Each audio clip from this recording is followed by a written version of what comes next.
Hello friends, आज हम discuss करेंगे अष्टावक्र गीता पर और क्या इसका जो है वो इंटरप्रिटेशन है, क्या यूटिलिटी है, कैसे इसको यूज़ करना है हमें।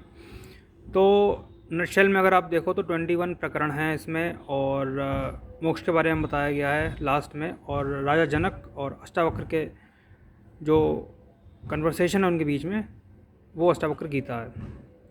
तो यहाँ पर हमें ये पता चलता है, अष्टावक्र ये कहते हैं आप ज़िंदगी ऐसे जियो कि आप अपना आखिरी दिन आज आपका है लाइफ का, तो आप कोई भी ऐसा काम नहीं करोगे जो बकवास हो, फालतू का हो, ठीक है, क्योंकि आपको समय ही नहीं है।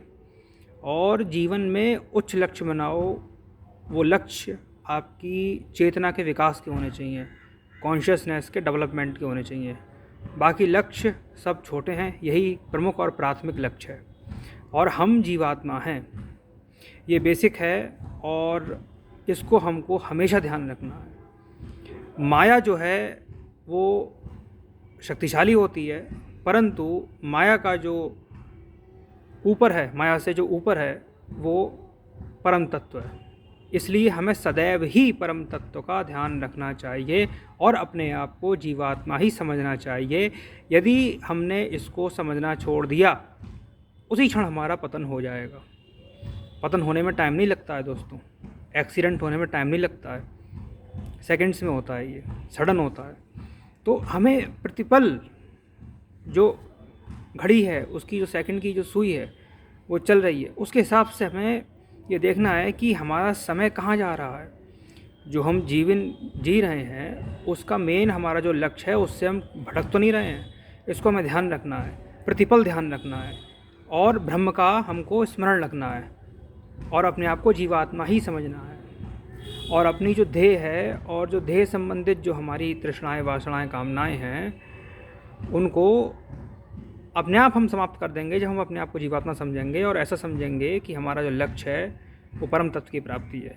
फिर इसमें मोक्ष के लक्षण बताए गए हैं कि जीवन मुक्ति क्या होती है। जीवन मुक्ति वो होती है जो जीवन में हम मुक्त हो जाएं, अपने अहमवृत्ति से मुक्त हो जाएं। और जीवन मुक्ति के क्या लक्षण हैं, मोक्ष के क्या लक्षण हैं। तो मोक्ष के लक्षण यही हैं कि आपकी व्यक्तिगत कोई इच्छा रह नहीं जाती।